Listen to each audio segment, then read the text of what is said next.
208페이지 행위언약의 요소들. 행위언약, 뭔가 행위를 해야 되는 거죠. 어떤 행위를 하냐에 따라서 결과가 달라져요. 언약의 두 당사자, 하나님과 아담, 전 인류의 대표. 아담과 하나님은 이중관계에 있다. 무슨 이중관계? A번 자연적 관계에서는 창조주와 피조물의 관계예요. 그죠? 상하관계 이렇게 됐다는 거죠. B번 법적인 관계, 언약관계에서는 동등이라고까지는 뭐하지만 굉장히 원래 피조물과 창조물인데 언약의 당사자가 된다는 게 참 이건 은혜죠. 이것도 오직 그 하나님과 계약을 맺는단 말이에요. 한마디로 종놈하고 주인하고 계약을 맺는다? 이거보다도 더 높은 차원, 아니 뭐라고 해야 돼? 말이 안 되는 얘기예요. 근데 이 관계, 이중관계에 있다. 법적인 관계로는 언약관계이다. 하나님은 은혜로 주신 거예요. 아주 동등한 입장에서 하나님의 형상으로 사람을 창조하시고 우리에게 고유한 인격을 부어주시고 하나님의 영까지 불어넣어 주셨어요. 이렇게 은혜를 입었는데, 그래서 가운데 부분 보시면 자연적 관계에다가 언약적 관계를 추가하여 맺으시고 언약 관계로 들어가신 것이다. 그러므로 행위 언약은 그 자체 속에 인간에게 더 좋은 것을 주시고자 하시는 은혜로우신 하나님의 의도를 내포하고 있다. 이미 이 행위 언약 안에 은혜 언약이 이미 내포되어 있다는 얘기를 지금 하고 있는 거예요. 얼마나 하나님 우리를 사랑하시는지 더 좋은 걸 주시려고 그냥 로봇처럼 만든 게 아니라 자유로운 선택할 수 있는 권한을 주셨어요.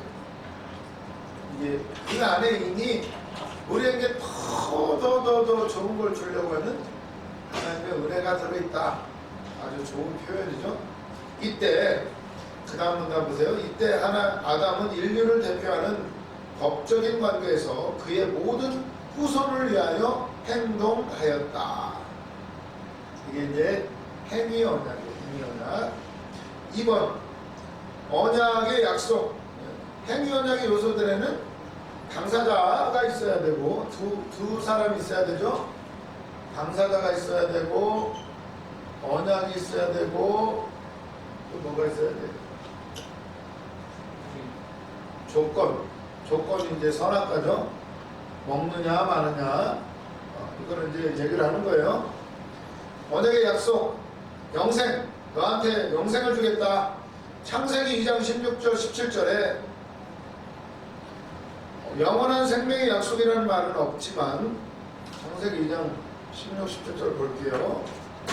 여호와 하나님이 그 사람에게 명하여 이르시되 동산 각종 나무의 열매는 네가 임의로 먹되 선악을 알게 하는 나무의 열매는 먹지 말라. 네가 먹는 날에는 반드시 죽으리라 하시니라. 영생의 약속은 직접적으로 없죠. 그런데 네가 먹는 날에는 정령 죽으리라는 말 속에는 먹지 않으면 살리라 이런 말이 내포되어 있는 거죠. 이미 굳이 뭐 그런 말까지 할 필요가 없는 거죠. 그래서 로마서 7장 10절에는 생명에 이르는 율법이라는 말이 있고 이렇게 전부 종합을 해보면 이미 행위 언약이 주어질 당시에도 아담에게는 생명이 있었다. 그러므로 언약의 약속으로 얻어질 생명은 당시에 아담이 가지고 있던 생명보다 더 좋은 생명, 즉 영원한 생명을 약속한 것이다. 이미 아담을 창조하실 때 그의 생기를 불어넣으시고 불어넣으신 그가 생명이 된지라. 이미 생명이 있었어요. 근데 뭘 또 생명을 더 줘요? 더 좋은 생명, 영원한 생명을 이제 선악과를 두고 이걸 먹느냐 안 먹느냐에 따라서 영생이냐 영원한 형벌이냐 사망이냐 이게 이제 정해지는 거예요. 그래서 3번 언약의 조건은 조건 순종이에요. 순종. 말씀대로 사는 거예요. 말씀. 그래서 사람이 떡으로만 사는 것이 아니로 하나님의 입에서 나오는 모든 말씀으로 살 것이니라. 순종의 조건은 순종이에요. 순종. 오늘날도 똑같죠? 순종이 제사보다 낫다. 기도 뭐 날밤을 세우고 10년을 하는 것보다 한 번 순종하면 끝나면 되는 것을 그걸 보다니 맨날 기도하고 금식하고 막 죽어야지 얼마나 힘들어요. 나도 힘들고 목사님들 힘들고 하나님도 힘들고. 그걸 끝내시기를 바랍니다. 순종하면 끝나요. 영생을 소유하려면 완전한 순종이 있어야 된다는 것이 행위 언약의 조건이었다. 그 순종의 구체적인 형식을 선악을 알게 하는 나무 실과를 먹지 않는 것이었다.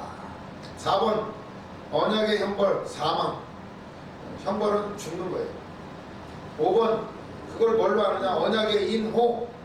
이게 인이죠. 도장 찍는 거죠. 언약의 도장은 뭐냐. 생명나무다. 하나님은 신실히 언약을 이행하실 보장으로 생명나무를 언약의 성례로 삼으셨다. 이미 생명나무를 주시고 이게 바로 이 언약의 증표인데 약속인데 영원한 생명을 주실 거라는 이걸 통해서 영원한 생명을 보게 하신 건데 이거를 못 믿는 거죠. 딱 생명나무까지 줬는데 왜 눈길이 이 선악을 알게 하는 나무에게 갔는지. 선악을 알게 하는 나무는 아주 멋있게 생겼겠죠. 모함직도 하고 먹음직도 하고 지혜를 뭐 탐스럽기도 하고. 그래서 이게 생명나무는 보장인데 이게 요즘에는 뭘로 바뀌냐. 하나님은 신실한 언약을 이해하실 보장으로 생명나무를 언약의 성례로 삼으셨다. 그러므로 생명나무는 족장시대와 모대 시대에는 제사제도로, 오늘날에는 제사가 뭘로 바뀌었어요? 세례나 성찬 이런 것들을 통해서 우리가 또 경험을 하는 거예요. 이게 약속이에요. 약속. 보장이에요. 이런 것들을 통해서 하나님이 반드시 그 약속을 지킬 거라는 거 십자가로 이미 보증을 하신 거죠.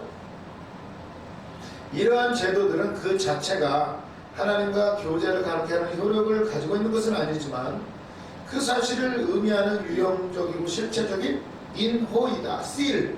도장이죠. 도장 꽉 찍는 거예요.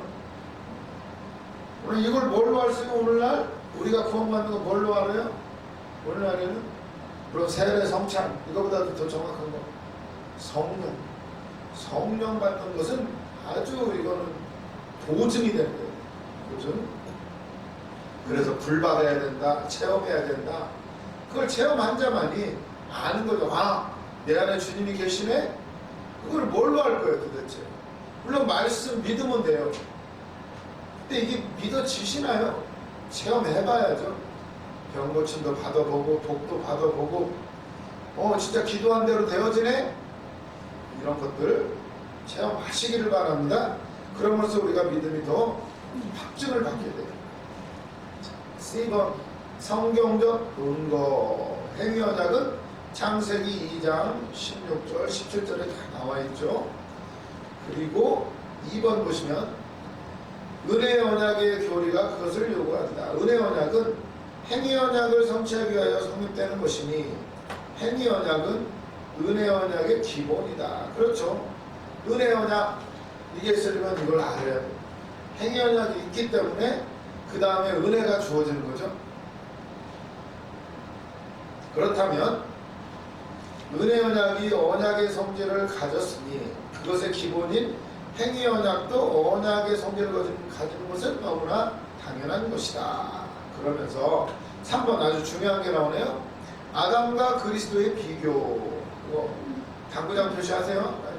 중요한 거죠. 아담과 그리스도의 비교. 바울은 로마서 5장 12절에 21절, 고린도전서 15장 45절 47절에서 210페이지 3번 아담과 그리스도의 비교. 정신 똑바로 차리시고요. 아담도 그리스도와 같이 언약관계에 있다는 것은 추상 아래서 칭의의 교리를 언급하고 있다.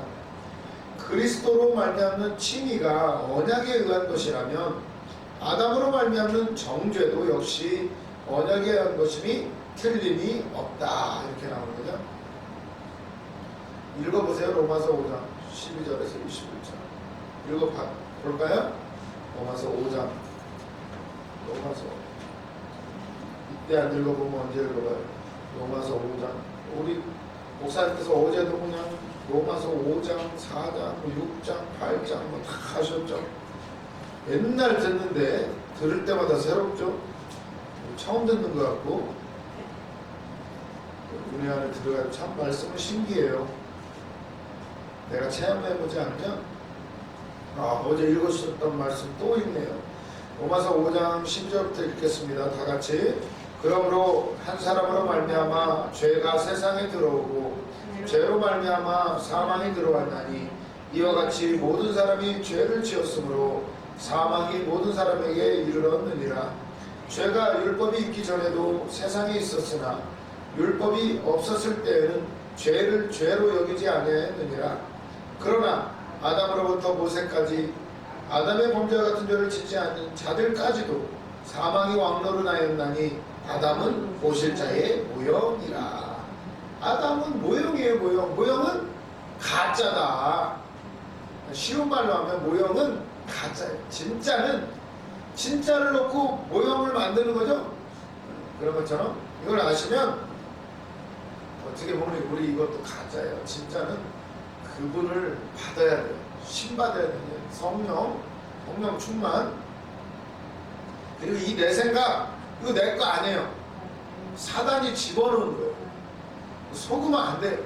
그러니까 우리 인생을 보니까 계속 생각을 하고 있더라고요. 밥 해야지 뭐 해야지 수업도 들어야 되고 이것도 해야 되고 저것도 해야 되고 어떻게 할까 선택을 하는 거죠. 땡땡이를 치느냐 수업을 들으려고 열심히 하느냐 고민이 많아요. 소리가 계속 들려요. 오늘 늦게 나올까? 대충 어제 피곤했으니까 천천히 나오지 뭐. 아니야 더 일찍 나와야지. 뭐 여러 가지 생각들 계속 소리가 들리고 있더라고 우리가. 이 소리 진짜. 근데 말씀에 딱 사로잡힌 사람은 그런 거 다 뛰어넘는 거죠. 피곤해 힘들어 쉬었다 해 내일부터 기도하자. 맨날 내일이에요. 맨날 내일. 그걸 팍 소리가 계속 들리고 있더라고. 사실 우리가 인식을 하든 못하든 소리가 들리고 있어요. 그 내 생각일까요? 아니에요. 속고 있어요. 계속 사단이 내 생각, 감정 다 가짜예요. 기분 나쁘다, 자존심 상한다, 다 가짜예요. 속는 거. 진짜는 이 안에 예수 그리스도예요. 계속 바라보시길 바랍니다. 그리고 계속 묵상을 해보세요. 15절. 그러나 이 형사는 그 범죄와 같지 아니하니 곧 한 사람의 범죄를 인하여 많은 사람이 죽었을즉 더욱 하나님의 은혜로 또한 한 사람 예수 그리스도의 은혜로 말미암는 선물은 많은 사람에게 넘쳤느니라. 아멘. 아주 아담과 예수님을 그리스도를 비교를 하죠. 이거 읽어보시고 고린도전서 15장 여기도 다 읽어보시면 돼요. 이거 쭉 나오고 그러면 211페이지 행위언약은 오늘날도 유효한가? 유효한가요? 어때요? 선악과 행위언약 유효해요? 없어? 끝났어요? 십자가에서 다 끝났어? 끝났죠? 그래서 보세요. 1번 영생을 얻는 수단의 의미에서는 끝났다. 이미 끝난 거죠. 결국은 선악과로 말미암아서 이제 사망이 들어왔는데 이미 우리는 성령 받고 영생이 들어와 버렸어요. 그럼 뭐요? 행위언약 끝났죠? 그런데 2번 심판의 의미에서는 유효하다. 그렇죠? 아직 안 믿는 자들 심판받죠? 그 은혜 언약 안에 안 들어온 사람들은 행위 언약이 작동을 해요. 그렇죠? 그러므로 심판의 의미에서는 행위 언약이 유효하다. 그러나 모든 죄인의 행위와 심판은 모두 행위 언약에 근거해서 심판을 받게 되어 있다. 그렇게 되죠. 다음 페이지 212페이지 볼게요. 두 번째 줄. 그러므로 행위 언약을 부인한다면 하나님의 심판이 없다는 결론이 되고 만다. 아담이 행위 언약을 위반한 후 아무도 이 언약의 조건들을 성취할 사람이 없으므로 그리스도께서는 자기의 모든 백성을 위하여 모든 조건을 성취하시고 율법의 저주 아래서 속량하셨으므로 지금의 구원은 신앙의 조건으로 되어 있다. 이런 의미에서 행위 언약은 둘째 아담에 의하여 예수님에 의해서 성취되었으므로 해소되었다고 할 수 있으나 이 언약은 하나님의 불변의 공의의 원리들 위해 설립된 것이기 때문에 이것은 오히려 그리스도를 믿지 않는 모든 사람에게 유효하다. 행위 언약은 심판에 관하여는 계속하는 것이다. 요컨대 행위 언약이 실제적인 면에서는 폐기되었으나 원리적인 면에서는 아직도 유효하다고 할 수가 있다. 아주 뭐 말을 너무 잘하죠. 이렇게 우리가 율법의 완성, 예수님은 율법을 완성하러 오셨어요. 나는 율법을 폐하러 온 것이 아니라 완성하러 왔느니라. 폐해지는 게 없더라고요. 여기에다가 십자가를 넣어야 이게 은혜다워지는 것은 행위 언약 때문이고, 이 은혜 언약이 있기 때문에 행위 언약은 또 필요한 거예요. 행위 언약이 있어야 은혜 언약이 성립이 되는 거죠. 어쩌면 선악과를 주신 이유가 은혜를 주시기 위해, 모든 것은 다 하나님이 계획하시고 우리라고 그 기쁨을 누리기 위해서 더 행복을 주시기 위해서 이 모든 환경을 허락하셨다는 것을 믿으시기를 바랍니다. 그럼 오늘날 우리 안에 적용을 하면 내 인생 내가 왜 이렇게 됐을까? 나 예수 잘 믿었는데. 아니에요. 욥을 보세요. 욥을. 똑같아요. 우리 인생은 닥쳐보기 전에는 이해 못해요. 그걸 다 이해하게 하시려고 우리를 또 쓰시려고. 내가 사명자로 쓰임 받으려면 겪어봐야 돼요. 그 과정을 거쳐봐야 성도들이 어떤 생각을 하고 사는가. 그래, 나도 저 단계에 있었는데 저 사람 좀만 더 기도하면 되는데, 좀만 더 참으면 되는데, 이런 게 이제 보여요. 내가 해봐야 돼. 감사하시기를 바랍니다. 그 다음에 2편 죄의 상태의 인간. 그런 인간은 죄의 상태에 있는 상황이 어떠한가 이렇게 나오죠. 죄에 대해서 이제 얘기하는 거예요. 214페이지 죄의 기원.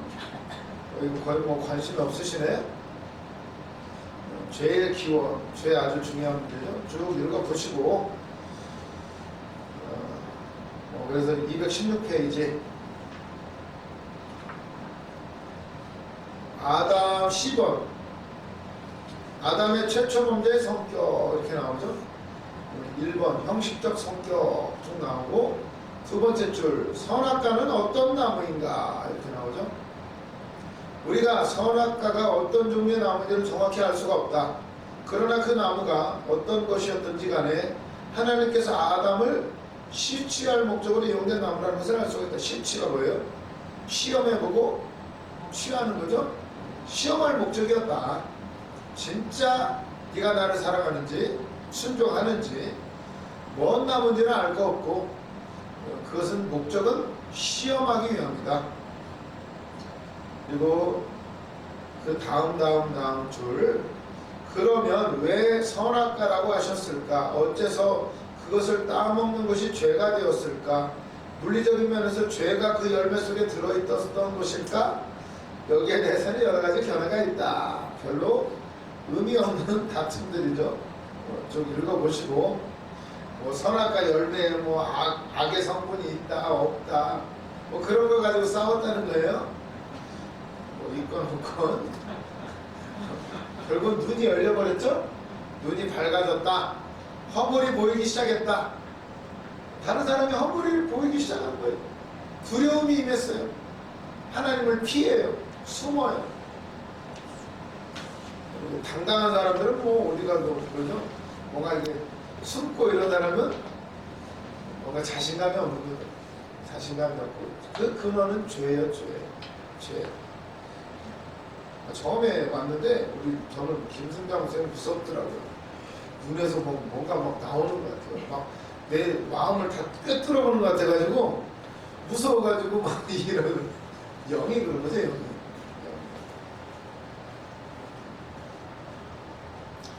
217페이지 세 번째 줄 보세요. 하나님께서는 아담에게 땅을 정복하라고 하셨다. 여기엔 인생 문화의 발전에 대한 암시가 들어있다. 그리고 선과 악을 알게 하는 나무의 실과를 따먹지 말라고 하셨다. 그 뜻은 네가 세계를 정복하기 전에 먼저 하나님의 말씀을 순종함으로 네 자신을 다스리고 정복할 줄 알아야 한다는 것이다. 아주 좋은 표현이죠. 그냥 이렇게 알아두세요. 이거 뭐 진리는 아니지만 참 이런 의미로도 생각해 볼 수가 있겠구나. 땅을 다스리고 정복해라. 그 말씀대로 지금 굉장히 인류가 어떻든 간에 땅을 다 정복하고 있어요. 근데 문제는 뭐예요? 자기 욕심대로 정복한다는 거야. 왜 선악과를 주셨을까? 문제는 순종하라는 순종. 말씀대로만 하면 모든 만물이 행복하게. 지금은 어떤가요? 도시개발이다 뭐다 편해진 것 같은데 인류는 점점점 복잡해지고 점점점 스트레스는 증가하고 전기불이 발명되면서 편리해진 것 같은데 이제는 잠을 못 자네. 나 대낮같이 밝은데 어떻게 잠을 자요? 옛날에는 불 끄면 자야 돼. 근데 요새 날에는 잠을 잘 수가 없어요. 너무나 당연한 거예요. 불면증이 많아진 건 당연한 거예요. 점점 발전하는 것 같은데 고달파져요. 밤새 일해요. 옛날에 낮에만 일하면 되는데 요새는 밤에도 일해. 편해졌나요? 안 편해졌어요. 속고 있는 거예요. 속고 있는 거. 그러니 얼마나 피곤해요. 하나님의 말씀대로 순종했으면 땅을 어떻게 정복하게 하셨을까요?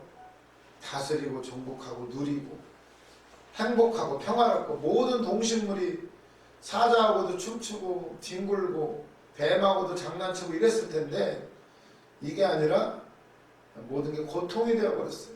고통이.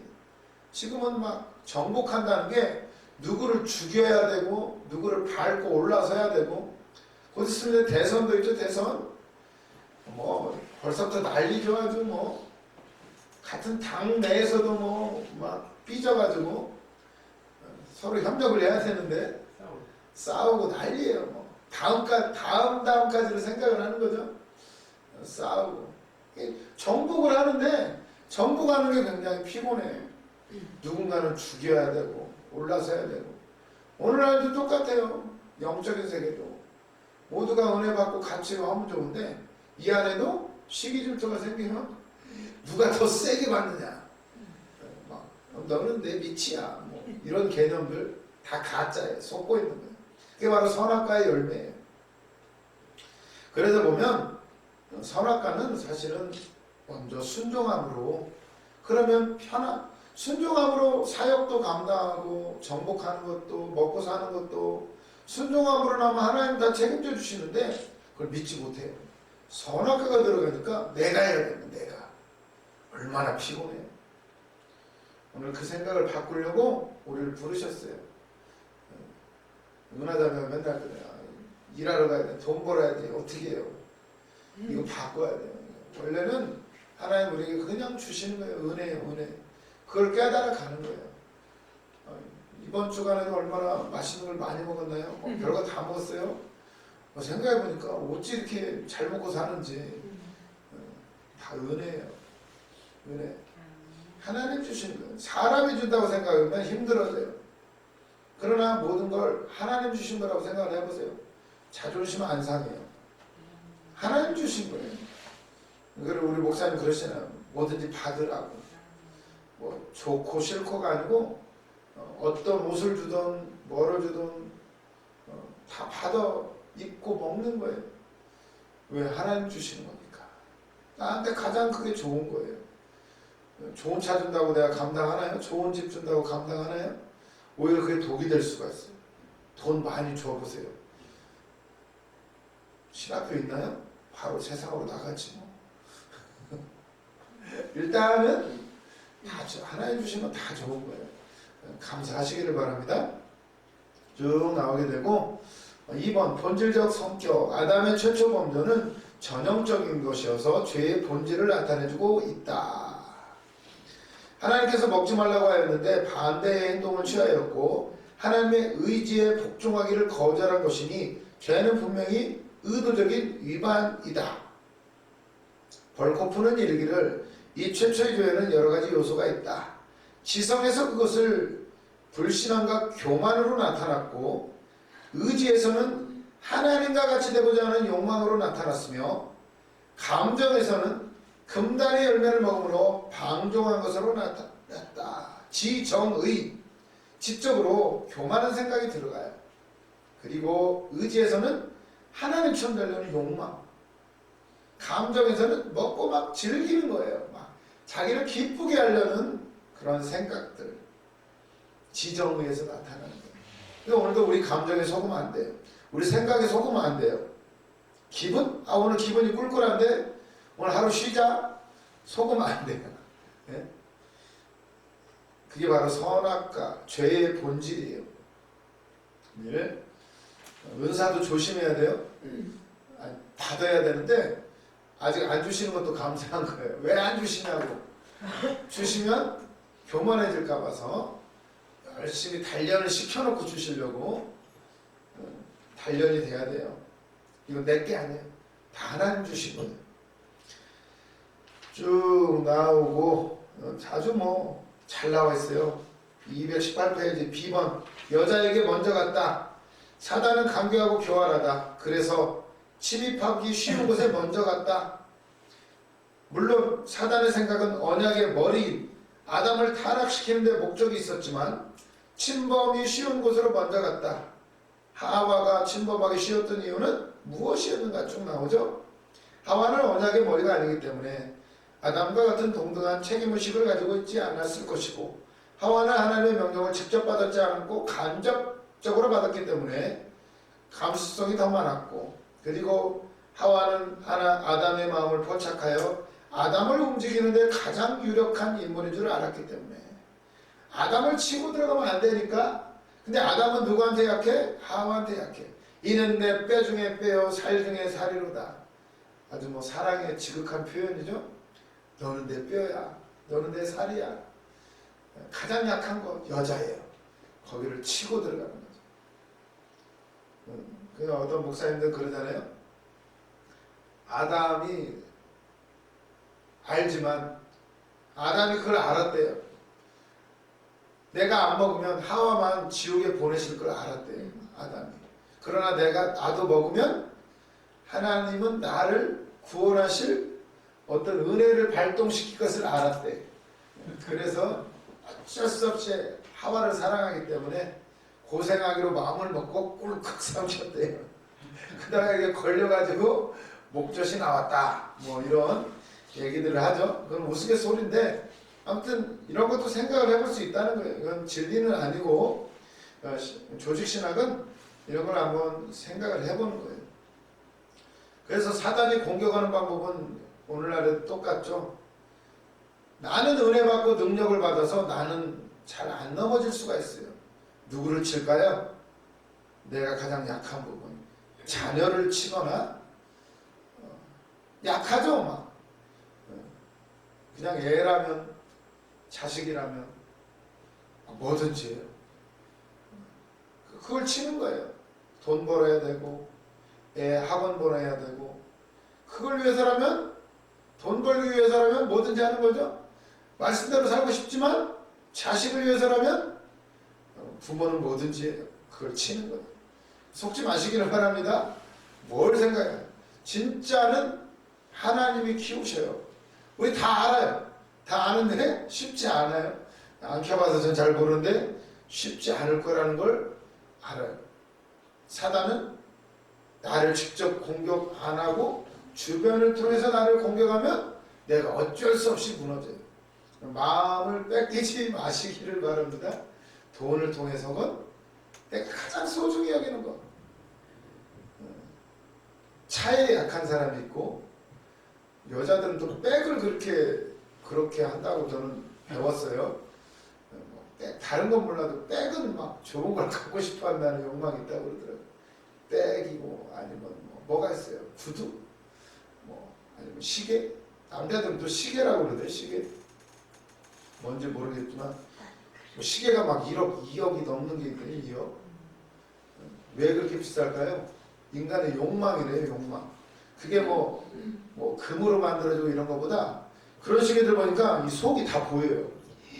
그 안에 막 그 시계 톱니바퀴가 막 수십 개가 막 맞물려서 돌아가는 것이 막 보여요. 그게 인간의 욕망이래요. 시간을 붙잡을 수가 없는데 그 시간을 보고자 하는 인간의 욕망을 충족시켜주기 때문에 비싸대요. 그렇다고 그러더라고요. 왜 비싸냐? 인간의 욕망이. 그거에 돈을 지불하시겠어요? 우리는 속지 말아야 돼요. 어떤 것에도 마음을 뺏기지 않는. 하나님 주신 거 그냥 누리면 끝나는데 그게 어떤 욕심이 되어지는 순간 나를 넘어뜨리기 시작해요. 영적인 것도 마찬가지죠. 모든 것들 이런 걸 생각하시고 오늘도 뱀은 사단은 나의 가장 약한 곳을 치고 들어온다. 쭉 나오고 이런 거 한 번씩 읽어보시고 뭐 어려운 부분들만 이제 보는 거요. 그 220페이지 세 번째 줄 보세요. 이거 보지 마요. 쭉 넘어가고 사망 220페이지 F번 최초 범죄 결과로서의 사망. 사망이라는 개념 그냥 알아두세요. 아담의 범죄 결과로서 형벌은 사망이다. 하나님께서 낙원에서 아담에게 경고하신 대로다. 성경이 말하는 사망은 네 가지가 있대요. 첫째, 영적 사망. 하나님의 신이 떠났죠? 영적 사망이에요. 두 번째, 천천히 죽어가는 고통스러운 과정. 막 병도 걸리고 아프기도 하고 이런 고통들. 세 번째, 육체적 사망. 언젠가는 죽죠? 그리고 마지막, 영원한 사망, 지옥. 이게 이제 사망의 개념. 이렇게 알아두세요. 쭉 있고 넘어가서 어디까지 가느냐면 뭐 다 쉬운 얘기 드리고 중요한 개념 230페이지 죄의 전가 이렇게 나오죠. 죄의 전가. 아니 우리가 선악과를 따먹지도 않았는데 왜 원죄가 있고 무슨 뭐 자범죄가 있고 뭐 이런 얘기를 하시는가. 원죄 영어로 안젤리나 졸리 주연의 오리지널 씬이라는 영화가 있었는데 오리지널 씬 안젤리나 졸리 원죄예요. 원죄. 아주 뭐 이상한 영화예요. 오리지널 씬이라고 해가지고 원죄에 대해서 밝히는 영화가 아니라 아주 야리꾸리한 영화죠. 이런 거 보지 마시고 진짜는 원죄 죄의 전가예요. 전가. 아니 내가 나 먹은 게 아닌데 왜 나한테 그 죄가 왔다고 그러고 내가 십자가에 달린 것이 아닌데 뭐 그거 믿으면 죄가 없어진대요. 믿어지시나요? 그 얘기를 이제 다루는 파트가 죄의 전가.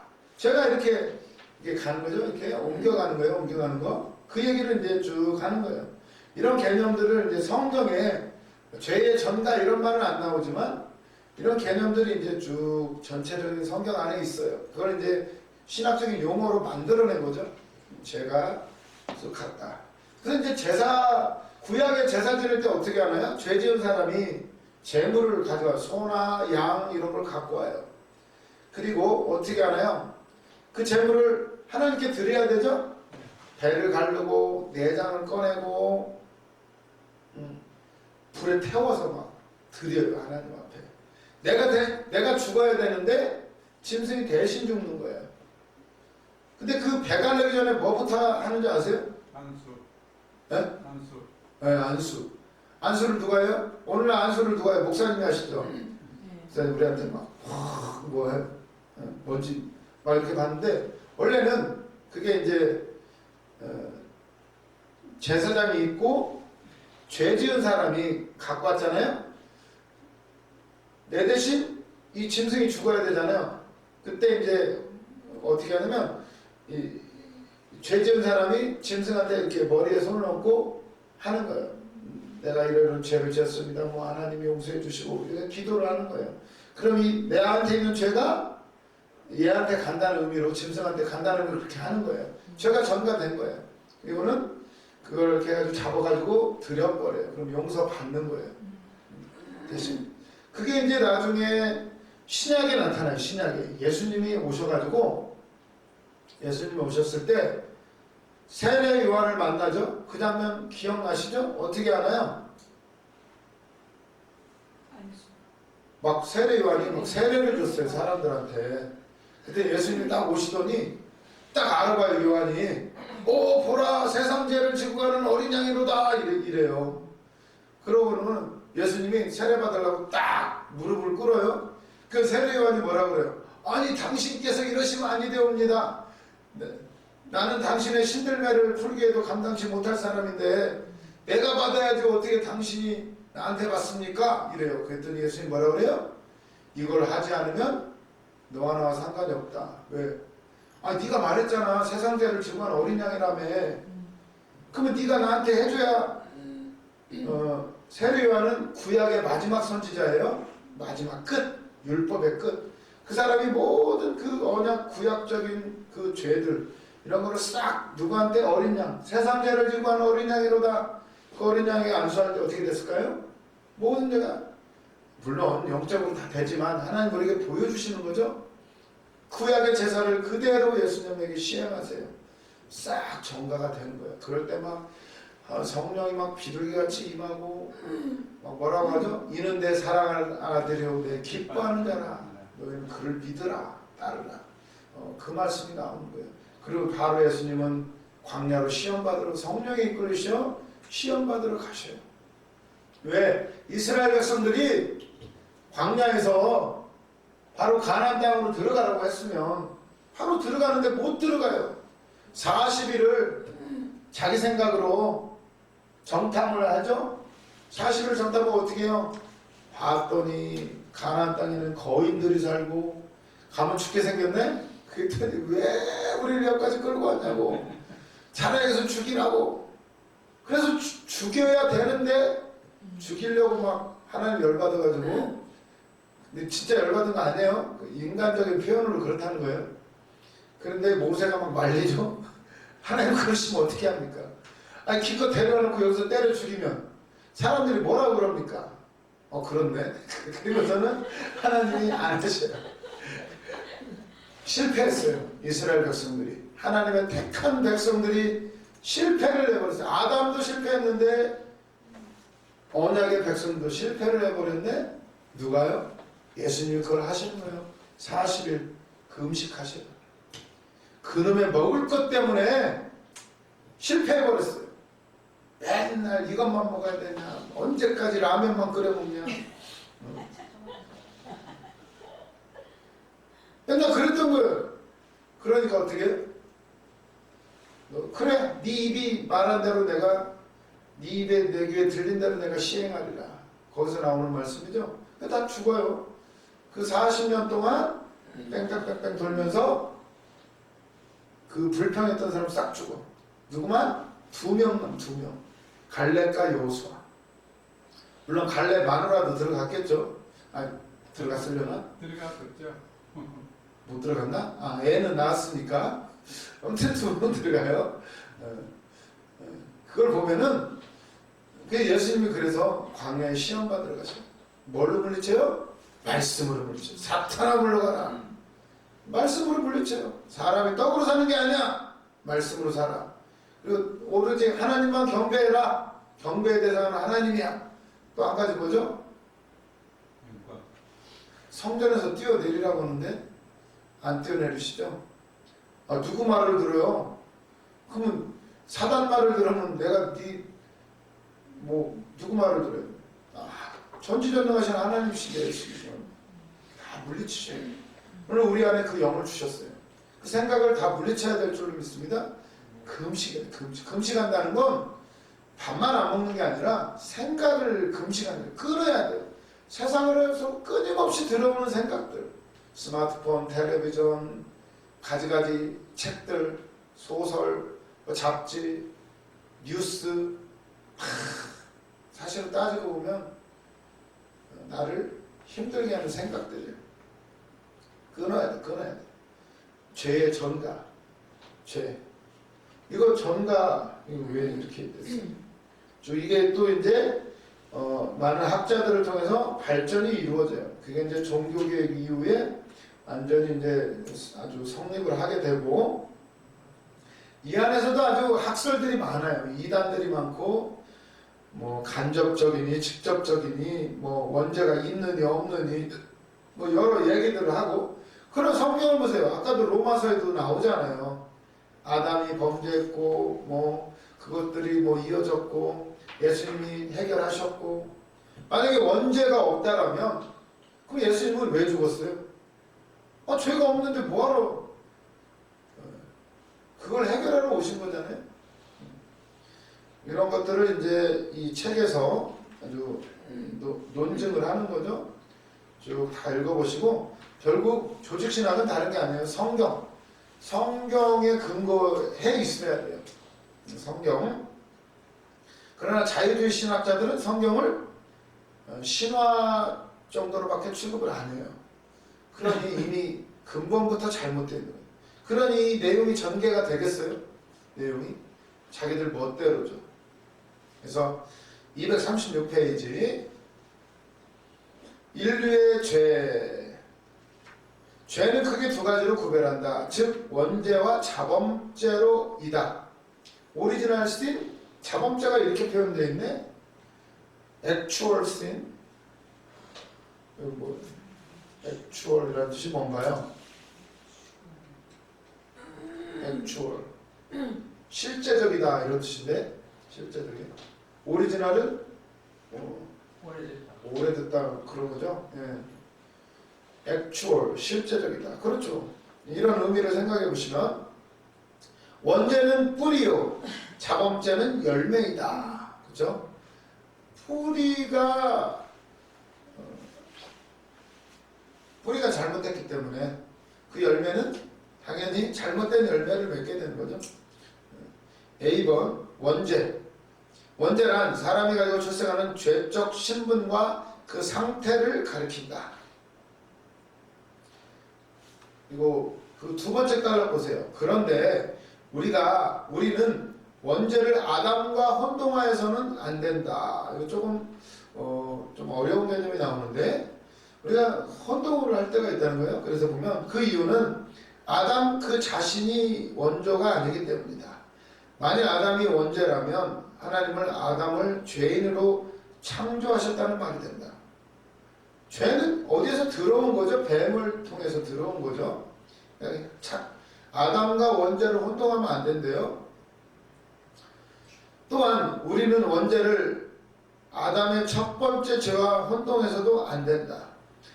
아담의 첫 범죄로 죄가 생겼고, 그러므로 원죄란 신학적 용어로서 죄의 본성, 즉 날 때부터 가지고 나오는 죄의 상태를 가리킨다. 아담은 선악과를 따먹는 죄를 지었어요. 이거를 원죄라는 표현은 아담이 따먹은 거, 그건 물론 원죄인데, 여기서 생긴 게 이제 원죄인데, 원죄라는 것은 개념적으로는 그런 상태라는 거예요. 죄의 본성을 우리 속에 가지고 태어나는 그 상태를 표현한 게 바로 이 원죄라는 개념이에요. 뭐 그 말이 그 말인데 조금 이렇게 구분을 지은 거예요. 여기서는 237페이지 2번, 원죄의 두 가지 요소 이렇게 나오죠. A번, 근원적 죄책. 죄책이란 무엇인가? 이것은 하나님의 법을 위반했기 때문에 하나님의 공의를 만족하기 위하여 모든 인류가 받아야 할 형벌의 가치, 즉 법률적 책임을 의미한다. 이렇게 나오고, B번, 근원적 오염. 책임을 져야 되는데 그 책임 까닭으로 이제 오염이 되었죠. 하나님 말씀하셨죠. 땅은 이제 가시와 엉겅퀴를 낼 것이다. 오염이 돼서 그래요. 오염. 해산의 수고를 겪고 너는 이제 땀방울을 흘려야 먹고 산다. 예수님은 땀방울이 핏방울이 돼요.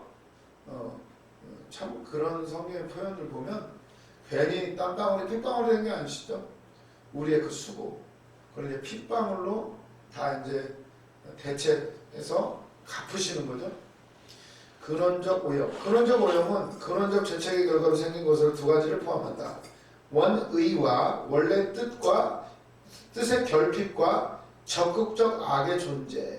네. 이것은 어떤 질병이나 결핍이 아니라 하나님이 싫어하시는 죄를 향한 적극적 경향이다. 오염이 되다 보니까 이제는 하나님 싫어하는 것만 골라요. 그게 인간의 이제 본성 안에 부패한 마음이 생겨버렸어요.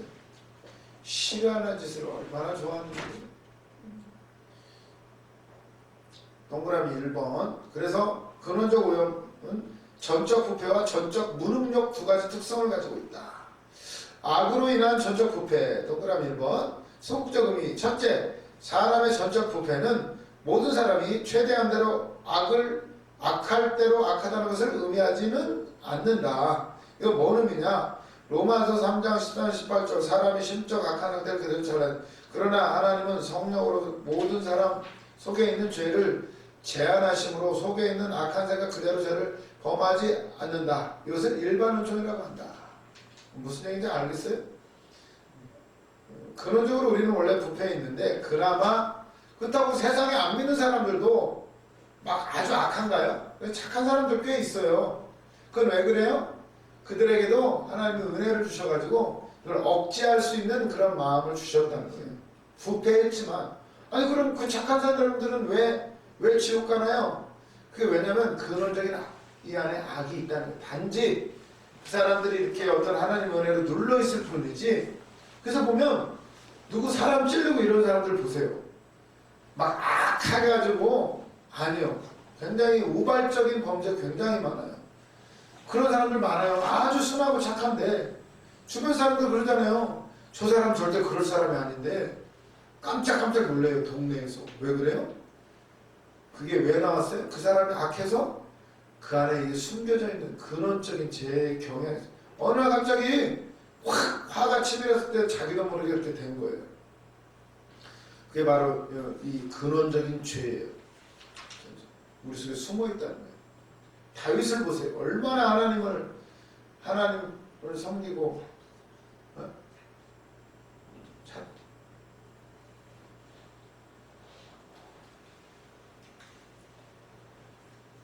다윗이 진짜 얼마나 그 양을 치면서 그리고 사울을 피해서 골리앗과 싸울 때 얼마나 하나님을 기뻐하시나요?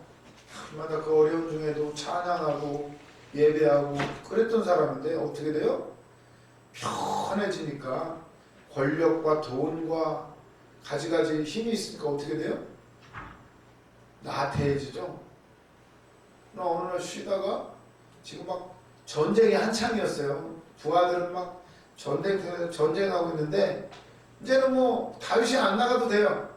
부하 장수들도 뭐 싸움도 잘하고 편안히 쉬고 있었어요. 근데 밤에 어떤 여자가 목욕하는 걸 봐요. 뿅 가죠. 그럼 어떻게 해요? 알아봤더니 누구누구의 우리아의 아내예요. 아내. 아주 충성스러운 부하예요. 그랬으면 지금 죽어라고 싸우고 있는데 다윗이 그런 걸 생각하지 못해요. 그냥 야 데려와. 그리고는 하룻밤을 자게 돼요. 그랬으면 끝내야죠. 애가 생겨버렸네. 어떻게 해요? 그걸 어떻게든 숨기려고 우리아를 불러요. 야, 너 수고했지? 오늘 집에서 편히 쉬어. 네 마누라하고 그냥 즐겁게 하루 지내. 근데 이게 눈치가 없어서 말을 안 들어요. 왕이시여, 내가 우리 부하들은 그렇게 전쟁터에서 지금 죽고 살기로 싸우는데 내가 어떻게 편안하게 할 수 있죠? 절대 그럴 수 없습니다. 동침을 안 해요. 그럼 어떻게 해요? 드러나게 생겼는데 죄가 어떻게 했을까요? 죽여버렸어요. 내가 찔르진 않았는데 부하들 시켜가 야, 쟤 눈치 없다. 그냥 눈치 없으면 죽어요. 요새날에도 눈치가 없다. 저 전쟁터 가장 빡센 데로 보내라. 아주 맨 앞에다가 보내라. 총알 가지고. 그래가지고 죽어요. 그러면 끝날 줄 알았어요. 근데 하나님이 찾아오시죠. 나단 선지자를 통해서.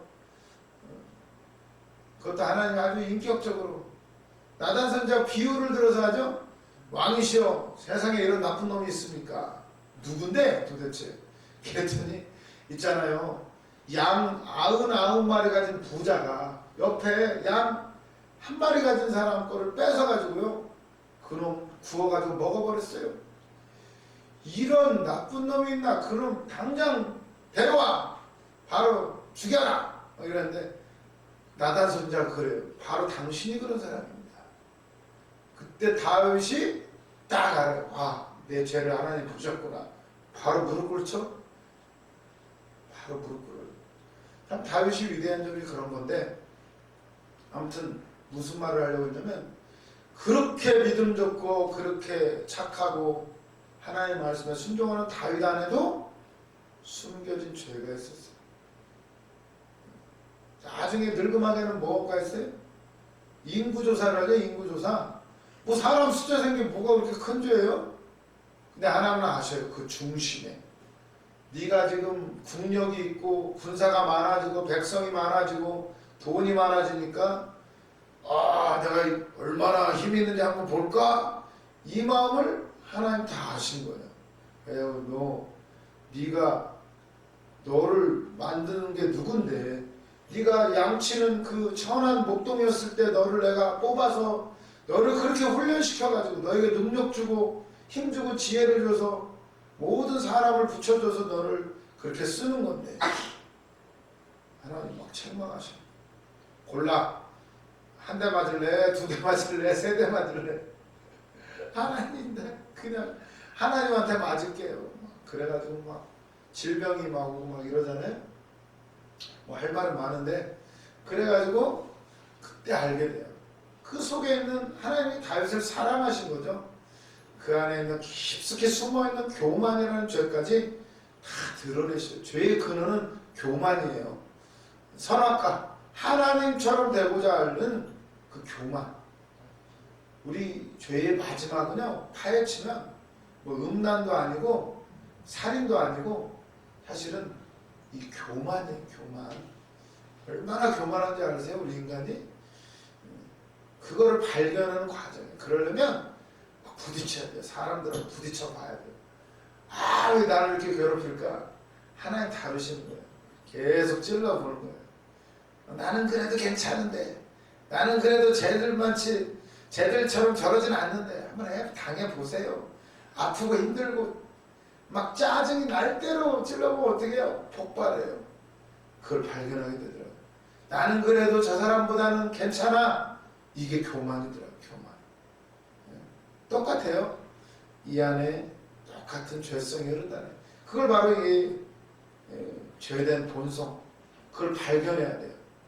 그게 이제 죽는 거예요. 진짜 내 배를 가르고 내 속을 보여주는 거예요. 하나님한테. 내장을 다 긁어내는 거예요. 이 내장 안에 뭐가 들었죠? 똥이 들었어요. 똥이. 다 긁어내고 들여버리는 거예요. 그게 바로 예배예요. 예배. 그러니 뭐 예배 시간에 뭐 딴짓 하나요? 죽는 거예요. 죽는 거. 물론 그 예배가 이제 예수님이 죽으셨기 때문에 그분께만 경배하고 영광을 돌리는 게 예배예요. 이제 예배는 기뻐요. 찬양하고 기뻐하고